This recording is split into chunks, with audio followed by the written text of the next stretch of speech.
Inspirai a Deus as nossas ações e ajudai-nos a realizá-las, para que em vós comece, para vós termine, tudo aquilo que fizermos por Cristo nosso Senhor. Amém. Salve Roma Santa. Na parte número 2 desta consideração, nós vamos falar que os cristãos, principalmente os católicos, eles amam a cidade de Roma porque é lá que vive o chefe da igreja. Não amamos Roma somente porque lá pulsa o coração do cristianismo, como vimos na instrução anterior ou na primeira parte, mas também porque nela vive o chefe do cristianismo. Porque lá vive, primeiro, o Papa, e depois, o nosso Santo Padre, o Papa. Então, amamos Roma porque o Papa habita em Roma. Agora, que é o Papa? O que pensa dele, do Papa, a Igreja Católica? O que o mundo pensa, nós vemos a cada eleição de um Papa. A imprensa mundial publica gigantescos artigos, faz conjecturas para saber qual será o novo Papa, o que se poderá esperar dele, que linha política adotará. Eis aí o que o mundo pensa do Papa. Mas e a Igreja? A Igreja ordena uma missa especial para o momento em que tem lugar a eleição do Papa.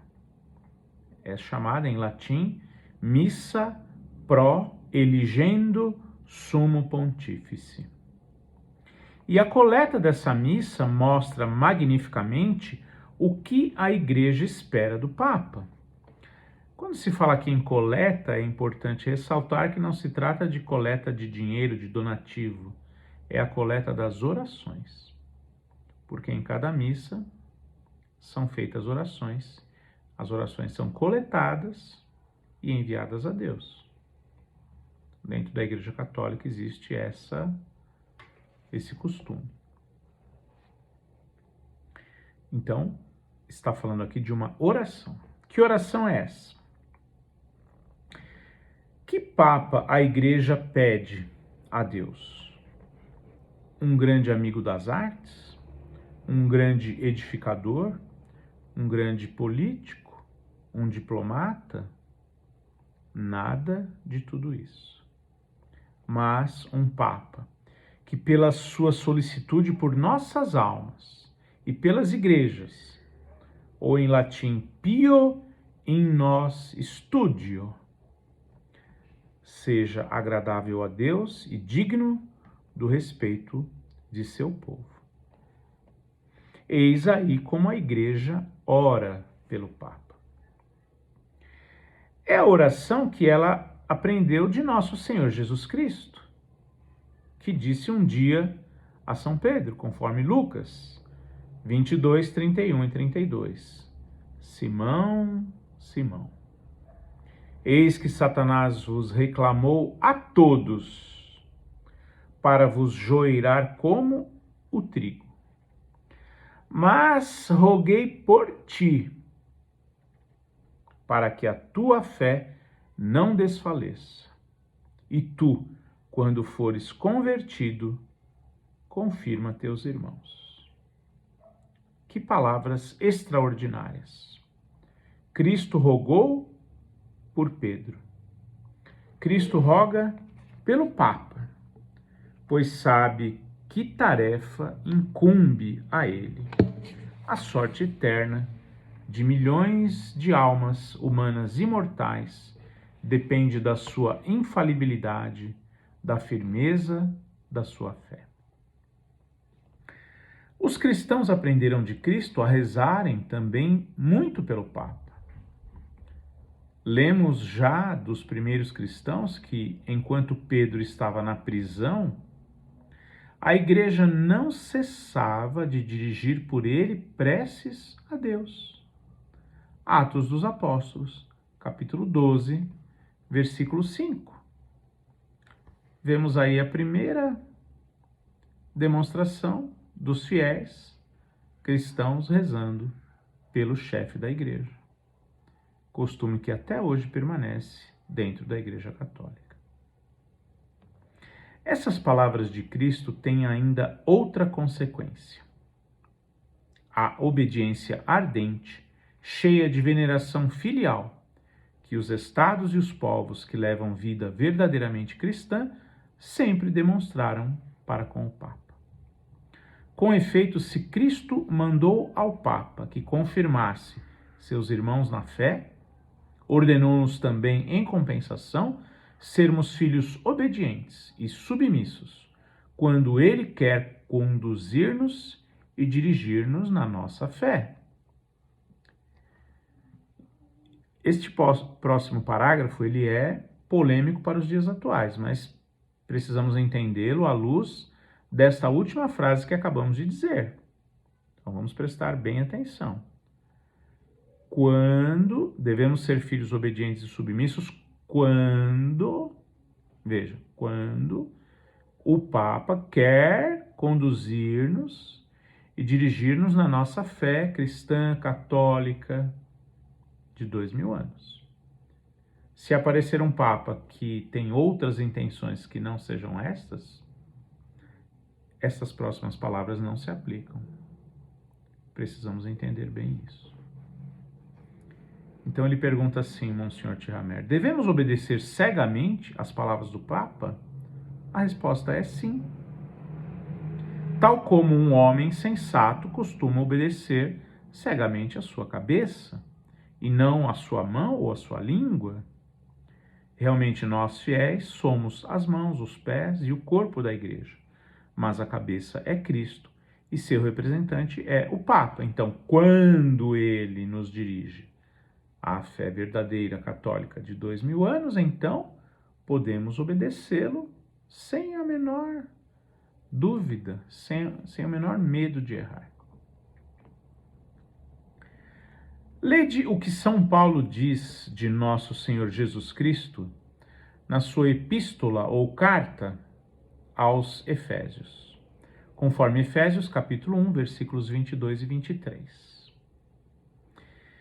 E lhe pôs tudo debaixo dos pés, e deu-o por chefe supremo a toda a igreja, a qual é seu corpo, e a plenitude daquele que cumpre tudo em nós. Cristo é, pois, a cabeça da igreja, mas o Papa é o representante de Cristo na terra. E nós amamos Roma, porque é nela que habita o Papa, o representante de nosso Senhor na terra. Mas o nosso amor tem ainda uma fonte mais profunda. Não é só a cabeça, o chefe supremo da igreja, que habita em Roma, é também o Pai, de coração amante de toda a cristandade, nosso Santo Padre. E só esta expressão pode plenamente traduzir o amor profundo que sempre atraiu os fiéis para a cidade de Roma. Realmente, os próprios não católicos são tomados de respeito e de uma emoção toda particular quando estão em presença do Santo Padre, por ocasião de uma audiência. Aqui ele cita um exemplo muito interessante. A quantos tem sucedido algo de análogo ao que se passou com o poderoso ministro do rei Luís Filipe I, de nome Thiers, que durante a sua estada em Roma solicitou uma audiência do Papa, mas pediu, na qualidade de protestante, para não ser obrigado a ajoelhar-se diante do Papa, nem lhe beijar a mão. Quando apresentaram esse pedido a Gregório XVI, este respondeu sorrindo que Thiers, o ministro Thiers da França, poderia fazer como quisesse. E o presidente do Conselho francês entrou na audiência perante o Papa Gregório XVI. Mas quando chegou diante do Papa, singular sentimento apoderou-se dele. O que ele fez? Ajoelhou-se e beijou-lhe, não as mãos, mas os pés. O Papa perguntou-lhe amavelmente: Senhor ministro Thiers, teria Vossa Excelentíssima dado um passo em falso? O espirituoso francês replicou habilmente: é verdade. Nós todos vamos ao chão ante a grandeza do papado. Eis aí o que sente mesmo um não católico diante do Papa. Lembre-se, é o vigário de Cristo, o representante de Cristo na Terra. Bem, se assim se sentiu um protestante diante do Papa, a próxima pergunta é: o que sentem, pois, os fiéis católicos quando pronunciam estas 3 palavras: Nosso Santo Padre? Que expressão cheia de fervor e de veneração, que respeito, que confiança filial irradiam dela. O que não dizem estas 3 palavras, o Santo Padre? Primeiramente, são palavras de confiança. Sois a pedra em que a nossa fé repousa. Sois a base sobre a qual se eleva a nossa casa de família, a Igreja Católica. Sois a coluna que suporta a abóbada da Igreja Universal. Sois a cabeça que nos indica o caminho. Sois o coração que bate por nós. Mas essa expressão indica também um grande amor. Sois o chefe de família, e cada um se sente em sua casa, junto de vós. Sois o Pai, e de todos os cantos do mundo vossos filhos acorrem para vós. Sois a pátria das almas, como uma pessoa famosa do século passado, Sienkiewicz, chamou um dia Roma, talvez um polonês, depois vou pesquisar quem foi e deixo na descrição. Não há no mundo um só reino tão variado na sua língua, na sua história, no aspecto exterior dos seus membros, na sua natureza espiritual e cultural, como a Igreja Católica. E um só ponto mantém maravilhosamente unida essa diversidade: o centro da Igreja, o Papa. Ele é o legislador supremo, o guia, o rochedo, a base, o ponto central, o representante de Cristo, que habita em Roma, a cidade eterna. Por isso dizemos: salve, Santa Roma. Agora ele vai fazer aqui uma comparação com a cidade de Jerusalém, a Santa Cidade de Jerusalém, que é conhecida também como Cidade Santa, porque ali pisou o próprio Cristo. Lemos no capítulo 60 do profeta Isaías a descrição de uma visão sublime. Conforme Isaías capítulo 60, versículos 1 a 5, lemos o seguinte: Levanta-te, Jerusalém, e resplandece, porque a tua luz surge e a grandeza do Senhor se levantou sobre ti. As trevas cobriam a terra, e sombria escuridão cobriam os povos. Mas sobre ti, Jerusalém, o Senhor se levantará, e sua glória resplandecerá sobre ti. As nações marcharão para a tua luz, e os reis para a claridade do teu nascer. Volve ou volta os teus olhares em torno e vê. Eles se congregam todos e vêm a ti. Teus filhos vêm de longe e tuas filhas são carregadas nos braços. Quando lemos essas linhas, pensamos em uma grande audiência pontifícia a uma peregrinação de Ano Santo. Parece que Isaías lhe tomou emprestadas, literalmente, suas vivas cores. Então, certamente, Isaías, quando profetizou, conforme o capítulo 60, versículos 1 a 5, se referia diretamente à santa cidade de Jerusalém. Mas quando encontramos hoje a história, o que realmente acontece, não podemos deixar de pensar na santa cidade de Roma, santa cristã. As vetustas ou antigas e magníficas salas do Vaticano estão cheias de peregrinos vindos de todos os pontos do mundo. Eles se conservam uns ao lado dos outros, comungando na mesma prece, como irmãos em Cristo e aguardando o Pai comum de todos, o Papa. Brancos e amarelos, europeus, asiáticos, egípcios e indianos estão uns ao lado dos outros. As suas línguas, os seus trajes, a forma dos seus olhos, a sua educação diferem, mas eles têm a mesma fé, o mesmo Cristo e o mesmo vigário de Cristo, que se aproxima deles nas suas vestes brancas. As pessoas se ajoelham, beijam a mão abençoada de seu Pai.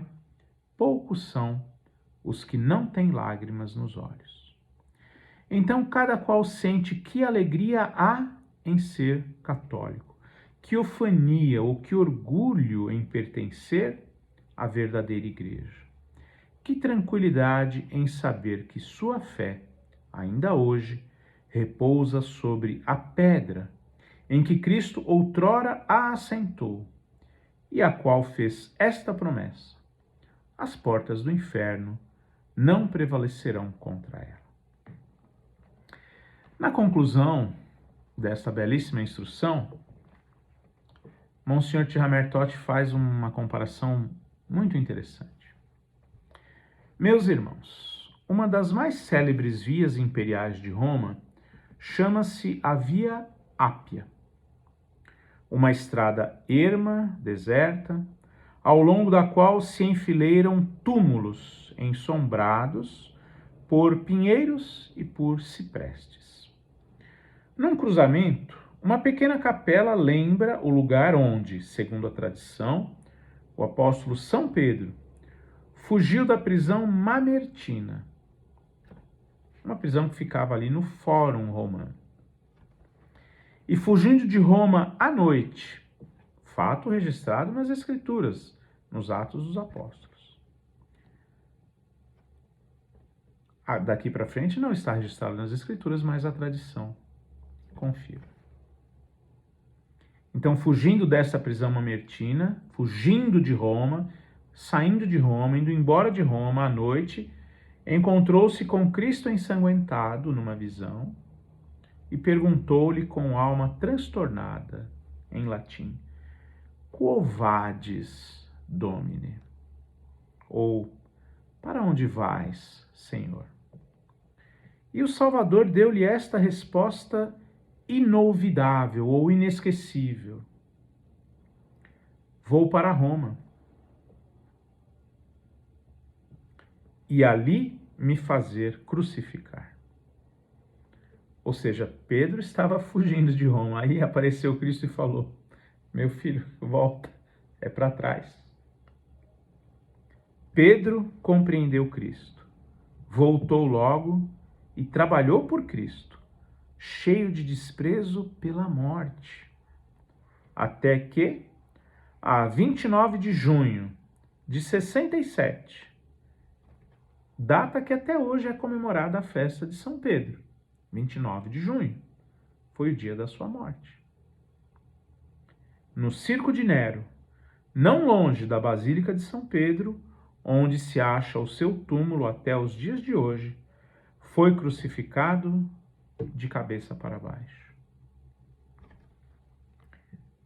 Foi em Roma que o primeiro Papa deu a vida por Cristo. E é em Roma que vive ainda hoje o 266º sucessor do primeiro Papa. E depois temos ainda esta frase belíssima, em latim: ubi Petrus, ibi ecclesia, ubi ecclesia, ibi vita eterna. Ou, no nosso bom e vernáculo português, onde está Pedro, está a igreja. Onde está a igreja, está a vida eterna. Essas palavras eternamente belas do grande bispo de Milão, Santo Ambrósio, foi aquele que ajudou na conversão de Santo Agostinho, bispo de Milão. Ele disse essas palavras que não estão somente inscritas em letras de ouro na cúpula da Catedral de Milão, mas vivem indeléveis na alma de todos os cristãos. E agora compreendemos por que as multidões de peregrinos afluem a Roma e por que mal avistam o zimbório ou aquela cúpula da Catedral de São Pedro. Dos lábios se lhes escapa este grito de entusiasmo: salve Roma Santa! Salve Roma Santa! Debaixo dos teus pés estendem-se as galerias subterrâneas das catacumbas, com os túmulos dos mártires cristãos, que deram a vida por seu mestre.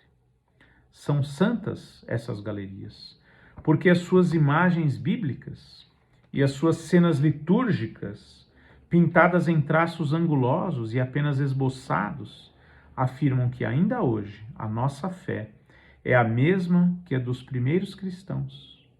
E porque naquelas galerias embebidas do sangue dos mártires, a nossa religião atual tomou raiz. Salve Roma Santa! É em ti que se eleva, por cima do túmulo de Pedro, a Basílica de São Pedro. Salve Roma Santa! É em ti que se eleva a Basílica de São João, com esta altiva inscrição no seu frontispício: Mãe e cabeça de todas as igrejas. A Catedral de San Giovanni Laterano, ou São João de Latrão, que é dedicada a São João Batista e a São João Evangelista. Salve Roma Santa! É em ti que se ergue na Praça de São Pedro o poderoso obelisco que proclama à face do mundo: Christus vincit, Christus regnat, Christus imperat, ou Cristo vence, Cristo reina, Cristo impera. Salve Roma Santa! É em ti que pulsa o coração da igreja.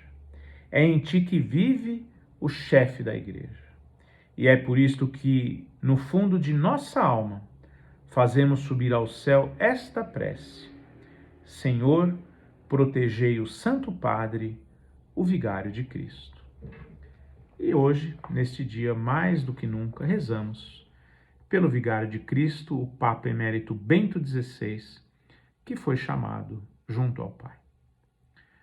Louvado seja nosso Senhor Jesus Cristo, para sempre seja louvado.